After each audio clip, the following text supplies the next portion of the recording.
오늘 말씀의 제목은 한번 따라합시다. 감사는 복음의 비밀입니다. 이런 제목으로 말씀을 드리는데 오늘 이 감사가 복음의 비밀이라는 걸 알고 오늘 또 이 말씀 속에서 정말 놀라운 하나님의 말씀이 여러분 깨달아지기를 주 이름으로 축원합니다.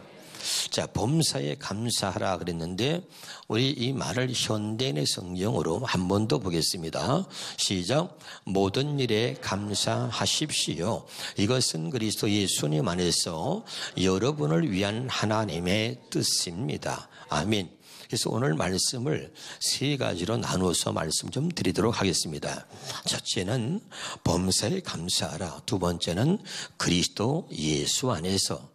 세 번째는 너희를 향한 하나님의 뜻이다. 그래서 세 가지로 나눠서 말씀을 드릴 테니까 여러분이 오늘 확실하게 복음의 진리를 깨달을 수 있기를 주 이름으로 축원합니다. 첫 번째 범사에 감사하라. 이 말은 현대인의 성경에 보면 무슨 뜻이냐면 따라합시다. 모든 일에 감사하십시오. 이 범사에 감사하라고 하는 말은 세번역 성경이나 현대인의 성경은 모든 일에 감사하라 이렇게 표현하고 있는 것입니다. 그러면 우리가 어떻게 모든 일에 감사할 수 있을까? 물론 감사할 수 있는 일도 있지만 원망하며 불평하며 때로는 짜증나는 일도 우리가 살다 보면 많이 있을 터인데 어떻게 모든 일에 감사할 수 있는가? 그 모든 일에 감사할 수 있도록 우리 하나님께서 우리를 그렇게 만들어 주셨다는 것입니다. 그래서 모든 일에 감사할 수 있는 것은 하나인데 하나님이 나와 함께 하시면 모든 일에 감사할 수 있다는 것입니다. 할렐루야. 우리 성경을 보겠습니다. 고린도후서 1장 22절에 시작. 그가 또한 우리에게 인치시고 보증으로 우리 마음에 성령을 주셨다. 우리 마음에 성령을 주셨기 때문에 우리가 언제든지 모든 일에 감사할 수 있다는 거예요. 믿으면 아멘. 할렐루야. 우리는 본래만도 못한 죄인입니다. 우리는 타락한 죄인입니다. 인생의 마음은 악이 가득하고 그들은 평생에 미친 마음으로 산다고 그랬습니다. 또 인생의 마음이 뭡니까? 만물보다 거짓되고 심히 부패한 것, 아주 썩은 것은 사람의 마음이라 그랬습니다. 사람의 마음에서 나오는 것은 살인과 간음과 도적과 거짓과 온갖 비방이니 성경은 그렇게 말하고 있습니다. 이미 우리는 타락한 하나님의 죄인이고 하나님을 우리 안에 모셔드릴 수 없을 만큼 우리는 죄인 중에 괴수인 것입니다. 믿으면 아멘. 그런데 하나님이 우리를 사랑하셔서 우리 안에 그분이 직접 오셔서 우리와 함께 하나 되어 사신다는 것입니다. 믿으면 아멘. 우리의 감사가 무슨 물질의 축복, 육적인 축복을 주어서 감사가 아니라 주님이 나와 함께 하는 것 때문에 이것만으로도 우리는 모든 일에 감사할 수 있다는 것을 이야기하고 있는 것입니다. 여러분, 세상의 물질의 축복을 받아서 감사한 것이 아니라 나 같은 죄인을 살리시고 하나님이 언제나 나와 함께 하시는 것 때문에 그것 때문에 진짜 감사할 수 있는 여러분이 되시기를 바랍니다. 자, 마태복음 1장 23절에 보면 보라 처녀가 잉태의 아들을 낳을 것이요 그의 이름은 임마누엘이라 하리라 하셨으니 이를 번역한즉 하나님이 우리와 함께 계시다 함이라. 아멘. 하나님이 우리와 함께 하신다는 것, 그것이 우리에게 가장 큰 감사고 우리 인생에서 다시 올 수 없는 우리에게 주신 하나님이 주신 가장 큰 축복인 줄로 믿습니다. 우리 옆에 사람하고 인사해봐요. 하나님이 당신 안에 계십니다. 네. 근데 얼굴 표정은 별로 떨떠름해요. 왜 그분이 내 안에 계시는 거야? 이런 표정이에요, 지금요. 에? 나는 그분 때문에 불편하다. 여러분, 예수님 때문에 불편하십니까? 어떤 사람들 그래요. 왜 예수님이 나와 함께 하시는지 모르겠어요. 그냥 교회만 함께 계시고, 교회만 계시고, 예수님 절대로 절 따라오지 마세요. 예수님 절 따라다니시면 예수님 또 시험 듭니다. 에? 이런 사람들이 지금 여기 상당히 있습니다, 지금. 에? 겉과 속이 다른 것이죠, 여러분. 교회에서는 잘 믿지만 그런데 밖에 나가면 엉망인 사람이 있어요. 그런데 하나님이 우리를 얼마나 사랑하시는지 내가 끝까지 영원토록 너와 함께 해주겠다는 것입니다. 그리고 그 하나님의 성령으로 우리 안에 계시는 거예요. 아멘. 여러분, 하나님이 저 하늘에 계시면 우리는 지옥 가요. 우리는 여러분 천국 못 갑니다. 우리는 구원받을 수 없는 겁니다. 하늘에 계신 하나님이 아니라 그 하나님의 성령으로 내 안에 계심을 믿으시기를 주 이름으로 축원합니다. 그렇게 믿는 것이 여러분 큰 복인 거예요. 믿어지기를 주 이름으로 축원합니다.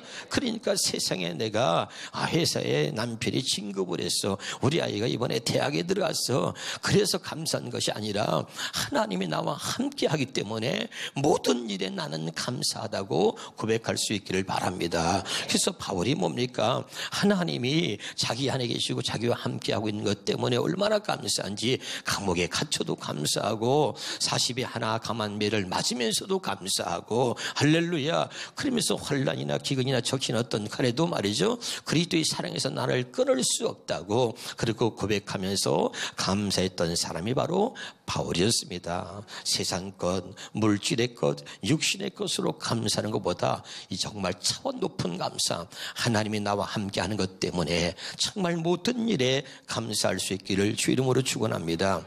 두 번째는 뭡니까? 고린도전서 2장 13절에 보면 시작. 고린도전서 2장 13절입니다. 같이 보겠습니다. 우리가 시작. 우리가 이것을 말하거니와 사람의 지혜가 가르친 말로 아니하고 오직 성령께서 가르친 것으로 하니. 아멘.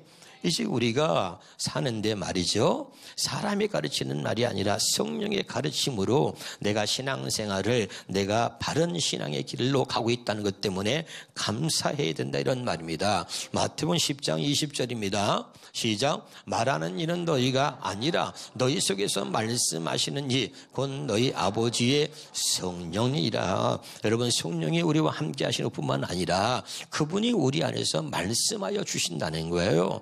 여러분, 이것 때문에 감사할 수 있길 바랍니다. 할렐루야. 요한복음 14장 26절에 봅니다. 보혜사 곧 아버지께서 내 이름으로 보내실 성령 그가 너에게 모든 것을 가르치시고. 믿으면 아멘. 그러니까 여러분, 우리가 걱정할 게 없는 게 모든 일에 우리가 감사할 수밖에 없는 이유 중에 하나가 뭐냐면 하나님의 성령이 내 안에서 나와 함께 하시고 그 성령이 내 안에서 나를 가르치시고 그분의 내 안에서 날마다 말씀하신다는 거예요. 믿으면 아멘. 그러니까 우리가 어떤 일을 겪는다 할지라도 그 모든 일에 우리가 감사라는 거예요. 할렐루야. 그 모든 일에 우리 주님께서 나를 인도하시고 가르치시기 때문에 늘 우리가 감사해야 된다는 것입니다. 깨달으시길 바랍니다. 참 중요한 거죠. 그래서 우리가 바울의 감사를 살펴본다면 데살로니가전서 2장 13절에 보겠습니다. 시작. 이러므로 우리가 하나님께 끊임없이 감사함은 너희가 우리에게 들은 바 하나님의 말씀을 받을 때에 사람의 말로 받지 아니하고 하나님의 말씀으로 받음이니. 믿으면 아멘. 그러니까 이 바울이 말이죠. 데살로니가 교회에 편지를 보내면서 그 데살로니가 교인들에게 말이요. 교우들에게 이야기하는 거예요. 내가 끊임없이 하나님께 감사한 것은 그 하나님의 말씀을 받을 때 너희들이 사람의 말로 받지 아니하고 하나님의 말씀으로 듣는단 말이죠. 아멘.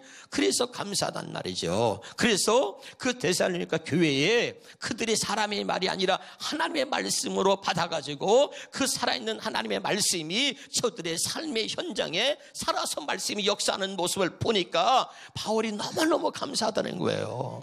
무슨 말씀인지 알아듣나요? 다시 한번 읽어보겠습니다. 처음부터. 자, 시작. 이러므로 우리가 하나님께 끊임없이 감사함은 너희가 우리에게 들은 바 하나님의 말씀을 받을 때에 사람의 말로 받지 아니하고 하나님의 말씀으로 받음이니 진실로 그러하도다. 이 말씀이 또한 너희 믿는 자 가운데서 역사하느니라. 믿으면 아멘. 할렐루야. 그러니까 바꿔서 말한다면 내가 여러분의 말씀을 전하는데 여러분이 내가 하나님의 말씀을 전할 때 사람의 말로 듣지 아니하고 하나님의 말씀으로 받아서 그것이 여러분의 삶 속에 그 말씀이 살아서 역사하는 모습을 보니 나는 하나님 앞에 너무나 감사하다. 이렇게 바울이 말하고 있는 거예요.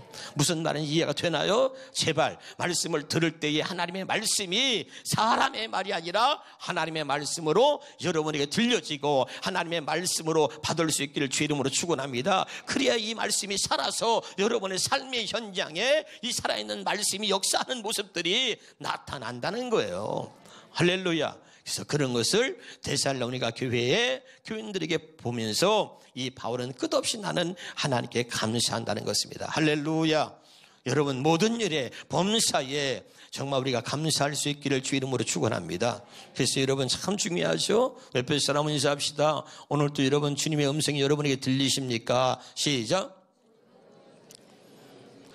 여러분 신앙이 뭐냐면 날마다 주님의 음성을 들어야 되고 주님의 음성을 듣고 사는 것이 그것이 신앙생활인 거예요. 신앙생활은 뭐냐? 날마다 하나님과 떨어질 수 없고 하나님과 함께 내 안에 계시는 그 주님이 내 안에서 말씀하시는 날마다 성령의 가르침과 그분의 음성을 듣고 사는 게 이게 신앙생활인 거예요. 그런데 신앙생활을 못하고 있는 거예요. 왜? 내 안에 성령이 안 계시고 내 안에 계시는 성령에서 말씀하시는 걸 듣지 못하고 있는데 어떻게 신앙생활을 할 수 있냔 말이죠. 신앙생활은 반드시 내 안에 계시는 성령이 나와 함께 계시고 그 함께 하시는 성령께서 내 안에서 나를 가르치시고 말씀하시는 그 말씀을 들을 때 신앙생활이 바르게 되는 것입니다. 여러분 이것을 바로 복음이라고 말하고 있는 것입니다. 깨달으시기를 주 이름으로 축원합니다.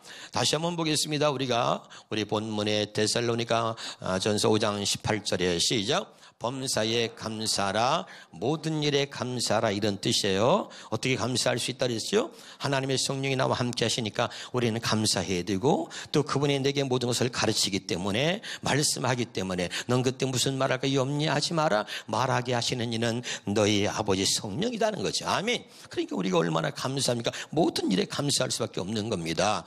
두 번째는 이것이 그리스도 예수 안에서 그랬습니다. 그럼 그리스도 예수 안에서 이 말은 무슨 말입니까? 그리스도 예수, 바로 바꿔서 말하면 복음 안에서 이런 말이에요. 따라합시다. 그리스도 예수 안에서. 다른 말로 말하면 뭐라고요? 복음 안에서. 왜? 복음이 뭐야? 로마서 1장 2절부터 봅니다. 시작. 이 복음은 하나님의 선지자들을 통하여 그의 아들에 관하여 성경에 미리 약속하신 것이라. 그의 아들에 관하여 말하면 육신으로는 다윗의 혈통에서 나셨고 성결의 영으로는 죽은 자들 가운데서 부활하사 능력으로 하나님의 아들로 선포되셨으니 곧 우리 주 예수 그리스도시니라. 그러니까 앞에 로마서 1장 2절에 앞에 이 복음은 결론이 뭐죠? 우리 주 예수 그리스도라는 거죠. 이 복음은 4절. 이 복음은 곧 예수 그리스도다 이 말이죠. 믿으면 아멘. 그러니까 범사에 감사하라. 그러면서 그리스도 예수 안에서 이 말을 바꾼 뭐라고 하죠? 그리스도 예수가 뭐예요? 복음이야. 복음이 예수 그리스도고 예수 그리스도가 복음입니다. 그러니까 그리스도 예수 안에서 이 말을 바꿔서 말하면 복음 안에서 이런 뜻이죠. 깨달으시길 바랍니다. 그러면 예수 안에서 복음 안에서 같은 말인데 그러면 그리스도 예수 안에서 복음 안에서 같은 말인데 그럼 이 복음이 뭐냐? 복음은 세 가지로 말할 수 있는데 한번 따라합시다. 원시복음, 최초의 복음, 아브라함에게 전해진 복음, 그리고 예수를 말하고 있는 거죠. 그럼 우리가 한번 처음부터 이 복음이 뭔지를 정확하게 오늘 여러분이 듣고 여러분 안에 정리가 확실하게 되시기를 바랍니다. 자, 창세기 3장 15절의 말하는 내가 너를 여자의 원수가 되게 하고 내 후손은 여자의 후손과 원수가 되게 하리니 여자의 후손은 내 머리를 상하게 할 것이요. 우리가 잘 아는 대로 여자의 후손을 보내서 뱀의 머리를 밟는다는 거예요. 믿으면 아멘. 자, 여기 보세요. 뱀은 마귀 사탄을 말하는데 이 뱀이 아담과 하와를 유혹해서 선악과를 따먹게 하고 죄를 짓게 만들었잖아요. 그렇죠? 그래서 하나님이 그때 하나님의 복음을 전해주신 거예요. 여자의 후손을 보내서 뱀의 머리를 밟게 하겠다는 것입니다. 아멘이죠. 그럼 이걸 신약으로 와서 어떻게 말하고 있는 거죠? 자, 요한일서 3장 8절입니다. 시작. 죄를 짓는 자는 마귀에게 속하나니 마귀는 처음부터 범죄함이라. 하나님의 아들이 나타나신 것은 마귀의 일을 멸하려 하심이라. 그 원시복음 하나님이 뱀의 머리를 여자의 후손이 뱀의 머리를 밟으리라 약속하신 것을 하나님이 예수 그리스도를 통해서 이루시겠다는 거죠. 그래서 하나님의 아들이 나타나신 것은 마귀의 일을 멸하려 하심이라 말하고 있는 겁니다. 깨달으시길 바랍니다. 또 원시복음이 뭐죠? 창세기 3장 21절에 보면은 여호와 하나님의 아담과 그의 아내를 위하여 가죽옷을 지어 입히셨다. 죄를 져서 부끄러워요. 그래서 몸을 감추려고 그러는데 감출 수가 없어요. 무화과 잎을 따가지고 자기 몸을 가리고 죄를 감추고 부끄러움을 감추려고 하는데 감추어집니까? 그것이. 근데 하나님이 그들을 사랑하셔서 짐승을 잡아 가죽옷을 입히신다는 겁니다. 믿으면 아멘. 이것을 뭐라고요? 최초의 복음, 원시복음이다. 아멘. 이것을 신약에서는 뭐라고 얘기하는 거죠? 자, 보겠습니다. 말입니다. 자, 로마서 13장 14절에 보니까 오직 주 예수 그리스도로 옷 입고, 오늘 여러분 우리에게 주 그리스도의 옷을 입혀 주시려고 하는 거죠. 아멘이죠. 어떻게 입는 거예요? 갈라디아 3장 27절에 보니까 시작, 누구든지 그리스도와 합하기 위하여 세례를 받은 자는 그리스도로 옷을 입었느니라. 아멘. 그러니까 여러분, 이 원시복음, 최초의 복음은 뭐예요? 예수 그리스도를 통해서 이것을 이루어 주시겠다는 것입니다. 아멘. 이 원시복음, 최초의 복음 얘기했습니다. 자, 그러면 아브라함에게 전해진 복음은 뭡니까? 갈라디아 3장 8절입니다. 시작. 또 하나님이 이방을 믿음으로 말미암아 의로 정하실 것을 성경에 미리 알고 먼저 아브라함에게 복음을 전하되. 여기 봐요. 자, 최초의 복음, 원시복음 뭡니까? 원시복음은 뭐죠? 우리로 하여금 죄를 짓게 만들었던 그 뱀의 머리를 짓밟겠다는 거예요. 마귀가 하는 일을 멸하려고 예수님을 보내신다는 거예요. 믿으면 아멘. 그러면 두 번째 복음, 여러분, 아브라함에 전해진 복음은 이방인들을 구원하려고 하는 거예요. 알아듣고 있나요? 다시요. 최초의 복음은 뭐예요? 죄를 짓게 만든 뱀의 머리를 밟겠다는 거야. 마귀를 멸하려고 예수님을 보내신다는 거예요.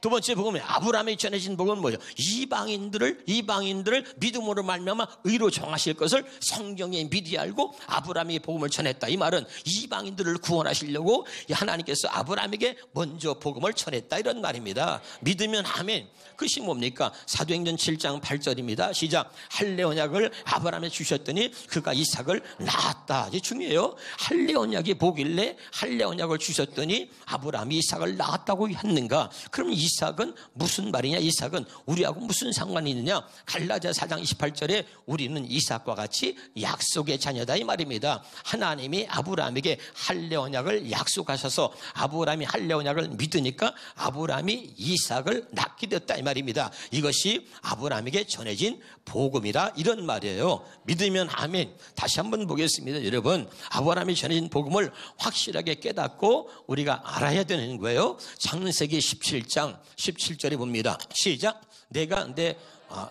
시작. 아브라함이 엎드려 웃으며 마음속으로 이르되 100세 된 사람이 어찌 자식을 낳을까? 사라는 90세니 어찌 출산하리요? 아멘. 자, 아브라함이 믿었어요? 안 믿었어요?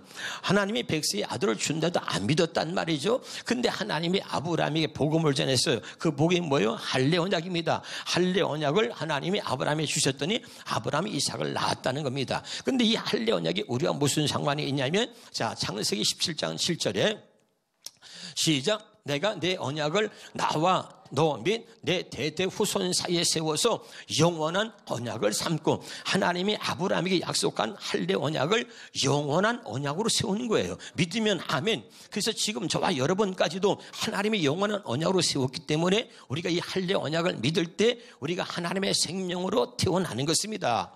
이삭처럼. 할렐루야. 깨달으시길 바랍니다. 다시요. 할례 언약을 아브라함이 주셨어. 아브라함이 전해진 복음이 무엇인가를 알아야 돼요. 아멘. 자, 아브라함이 100세의 아들을 준다 믿었어요? 안 믿었어요? 안 믿었단 말이죠. 그런데 이 할례 언약을 주신 하나님을 믿었더니 아브라함이 전해진 이 복음을 믿었더니 아브라함에게 어떤 일이 벌어집니까? 로마서 4장 19절 시작. 아브라함은 자기 나이가 100세가 다 되어 몸은 죽은 것과 다름이 없었고 그의 아내 사라도 나이가 많아 따라서 도저히 출산할 수 없는 것을 알고도, 도저히, 여기 중요한 거야. 도저히 한번 해봐. 좀 강하게 해봐. 도저히. 시작. 아니, 너무 심져가지고 아주 방구가 나올 정도로 해보세요. 도저히. 시작. 도저히 자식을 낳을 수 없다는 것을 알고도 믿음이 약해졌지 않았다, 이 말이죠. 아까는 뭐예요? 어떻게 내가 100세에 자식을 낳습니까? 안 믿었잖아요. 그 안 믿었던 아브라함에게 믿음을 주시려고 전해진 복음이 할례 언약이다. 여러분, 복음은 뭡니까? 믿지 못하는 자들에게 복음을 주어서 믿게 하는 게 복음이에요. 다시 합니다. 믿어지지 않는 것을 믿게 해주는 것이 복음이야. 깨달으실 바랍니다. 그래서 아브라함에게 복음을 전해서 아브라함이 안 믿었던 그 아브라함에게 도저히 자식을 낳을 수 없다는 걸 알고도 하나님께서 전해주신 아브라함이 전해주신 복음을 아브라함이 믿었더니 도저히 믿었지 않는 것이 믿어지게 됐다, 그 말입니다. 아멘. 알아듣고 있나요? 도저히 믿을 수 없는 내게 믿어지게 해주시려고 약속하신 그 복음이 아브라함에게 전해진 복음인데 그 복음이 할례 언약이다 이 말입니다. 그래서 하나님 마음에 할례를 행해서 여러분 아브라함의 맞은 마음에 믿음을 주시니까 도저히 자식을 낳을 수 없다는 것을 알고도 믿음이 약하여지지 알고도 그 다음에 말이에요. 믿음이 약하여지지 않았다 이 말입니다. 제발 깨달으시기를 주 이름으로 축원합니다. 할렐루야. 이제 이해가 되나요? 이 아브라함이 전해진 이 복음을 하나님께서 바로 예수 그리스도께 또 이루시겠다는 거죠. 갈라디아 3장 16절입니다. 시작. 이 약속들이 뭐예요? 아브라함에 전해진 복음을 말하는 거죠. 할례 언약을 말합니다. 이 약속들은 아브라함과 그 자손들에게 말씀하신 것인데 하나님의 할례 언약을 영원한 언약으로 삼으셨지 않습니까? 그렇죠? 그래서 여럿을 가리켜 그 자손이라 하지 아니하시고 오직 한 사람을 가리켜 내 자손이라 하셨으니 곧 누구예요? 그리스도라. 그리스도가 뭐예요? 복음인 거예요. 할렐루야. 그러니까 아브라함에게 전해진 이 복음을 하나님께서 예수 그리스도를 보내서 진짜 복음이신 예수 그리스도를 보내서 그 복음을 이루어 주시겠다는 겁니다. 깨달으시기를 주 이름으로 축원합니다. 다시요. 자, 최초의 복음을 하나님의 예수를 보내서 이루시고 아브라함에 전해진 복음도 예수를 보내서 완전히 이루신다는 거예요. 할렐루야. 믿으면 아멘. 그래서 여러분 참 중요한 것도 한번 따라 합시다. 복음은 하나님께서 아브라함과 이스라엘에게 약속하신 언약을 예수 그리스도를 보내어 이루어 주시겠다고 약속한 게 복음이야. 다시요. 복음은 뭐라 그랬어요? 하나님이 아브라함에게 약속하신 언약을 아브라함과 이스라엘 백성들에게 약속하신 언약을 하나님이 예수 그리스도를 보내서 이루어 주시겠다고 그렇게 맹세하시고 약속한 것이 복음이다 이 말이에요. 깨달으시기를 주 이름으로 축원합니다. 아멘. 그래서 예수님께서 바로 십자가에서 죽으셨을 때 뭐라고 당신의 죽으심에 대해서 얘기하고 있냐면 마태복음 26장 28절이죠. 시작. 이것은 죄사함을 얻게 하려고 많은 사람을 위하여 흘리는 바 나의 피는 뭐야? 언약의 피다. 그래서 언약의 피라고 강조하고 있는 거죠. 왜? 하나님께서 원시복음, 최초의 복음, 아브라함에게 전해진 복음, 이스라엘에게 약속하신 그 언약을 이루시려고 예수 그리스도를 보내셔서 그 하나님이 약속하신 언약을 이루셨단 말이에요. 그래서 예수님께서는 이 피는 뭐? 내 피는 언약의 피다. 하나님이 아브라함과 이스라엘에게 약속하신 그 언약을 이룬 피다 이 말이죠. 그래서 언약의 피라는 거죠. 누가복음 22장 자 20절에 시작. 저녁 먹은의 잔도가 차여 이르시되 이 잔은 내 피로 세우는 새 언약이니 곧 너희를 위해서 붓는 것이다. 그래서 주님은 당신의 피를 그냥 말하지 않고 하나님께서 아브라함과 이스라엘 백성들에게 약속하신 그 할례 언약과 새 언약을 이루시려고 내가 와서 피를 흘렸다고 이야기하는 겁니다. 그래서 이 피는 언약의 피요 이 잔은 내 피로 세우는 새 언약이다 이렇게 말하고 있는 거죠. 오늘 확실하게 여러분 이 복음이 정리되기를 주 이름으로 축원합니다. 할렐루야. 자, 여기까지 알아듣고 있어요? 상태가 별로 안 좋은 것 같아. 손가락 두 개 이렇게 해봐. 빨리 해봐요. 옆에 사람 찔러가면서 알아듣고 있는겨. 시작. 내가 지금 두 사람이 상태가 안 좋아 지금. 다시 손가락 두 개 이렇게 해봐. 아무 생각 없이 앉아있지 마라. 시작. 확실하게 여러분 복음이 정리가 되기를 바랍니다. 세 번째입니다. 데살로니가전서 5장 18절에 보겠습니다. 시작. 범사에 감사하라. 이것이 그리스도 예수 안에서 너희를 향하신 하나님의 뜻이다. 자, 범사에 감사하라. 모든 일에 감사하라. 지금 했습니다. 그렇죠? 그리스도 예수 안에서 이게 무슨 뜻인가? 복음 안에서 이런 뜻이에요. 그럼 복음이 무엇인가까지 설명했습니다. 아멘이죠. 그 다음에 세 번째, 너희를 향하신 하나님의 뜻이다 이 말입니다. 아멘. 이것이 하나님이 우리를 향하신 하나님의 뜻인데 오늘 이 말씀 한 절에 이 데살로니가전서 5장 18절 이 말씀 한 절에 모든 복음이 다 들어있는 것입니다. 자, 그러면 히브리서 10장 9절입니다. 자, 시작. 그 위에 말씀하시기를 보시옵소서 내가 하나님의 뜻을 행하러 왔나이다. 자, 이것이 너희를 향하신 하나님의 뜻이라 해서 하나님의 뜻이 뭡니까? 자, 읽어봅시다. 첫째 것을 폐하심은 둘째 것을 세우는 것이다 이 말입니다. 이것이 하나님의 뜻이죠. 믿으면 아멘. 자, 고린도후서 3장 6절입니다. 같이 읽어볼까요? 시작. 그가 또한 우리를 새 언약의 일꾼 되기에 만족하게 하셨으니 하나님의 뜻이 뭐냐면 첫째 것을 피하고 둘째 것을 세우는 거야. 첫째 것 율법을 피하고 복음으로 우리를 살게 하시려고, 첫 번째 언약을 피하고 두 번째 언약으로 우리를 살게 하시려고, 그래서 우리를 새 언약의 일꾼이 되어서 새 언약의 일꾼으로 살게 하시려고. 믿으면 아멘. 이것이 하나님의 뜻이란 말이죠. 아멘이죠? 그럼 이제 우리 정리합시다. 너희를 향하신 하나님의 뜻이 뭐냐? 한번 답시다. 오직 두 번째 언약. 오직 두 번째 언약이 뭐죠? 할례 언약, 새 언약을 말하는 거예요. 오직 두 번째 언약으로 우리로 하여금 오직 두 번째 언약으로 살게 하시려고 하는 것이, 그것이 우리를 향하신 하나님의 뜻이다 이 말이야. 아멘이죠? 이것이 너희를 향하신 하나님의 뜻이다 이 말은 오직 두 번째 언약, 오직 우리를 새 언약의 일꾼으로 살게 하시려고 하는 것이, 이것이 너희를 향한, 우리를 향한 하나님의 뜻이다 이 말이죠. 이것을 지금 데살로니가전서 5장 18절에 말하고 있는 거죠. 이 짧은 절이지만 이 한 말씀 속에 복음이 다 들어있는 것입니다. 제발 깨달으시기를 주 이름으로 축원합니다. 한번 따라서 첫째 것을 피하시고 둘째 것을 세우려고 오신 예수 그리스도로 말미암아 성령의 가르침과 성령의 음성을 들으며 살았던 바울이 오늘 우리 추수감사절을 맞이하여서 무엇을 우리가 감사해야 하는지를 분명하게 말해주고 있는 겁니다. 범사에 감사라, 이것이 그리스도 예수 안에서 너희를 향하신 하나님의 뜻이다. 이게 뭐냐면 첫째 것을 피하시고 둘째 것을 세우러 오신 바로 예수 그리스도로 말미암아 성령의 가르침과 우리 안에서 말씀하시는 성령의 음성을 듣고 살게 하신 것이 얼마나 감사하냐 이 말이에요. 아멘. 이것을 갖다가 이야기하면서 이 추수감사절에 진짜 우리가 무엇을 감사해야 하느냐, 세상 것 때문에, 물질을 얻은 것 때문에, 어떤 육체의 욕심을 이룬 것 때문에 감사한 것이 아니라 첫째 것을 피하고 둘째 것을 세우러 오신 바로 예수 그리스도께서 그 하나님의 언약을 다 이루어 주셔가지고 우리로 하여금 성령의 가르침과 우리로 하여금 성령의 음성을 듣고 살게 한 것, 이것이 진짜 우리가 감사해야 될 진짜 분명한 기후다는 거야. 나는 추수감사절을 맞이해서 우리가 무엇을 하나님 앞에 진짜 감사해야 하는지를 오늘 깨달을 수 있기를 주 이름으로 축원합니다.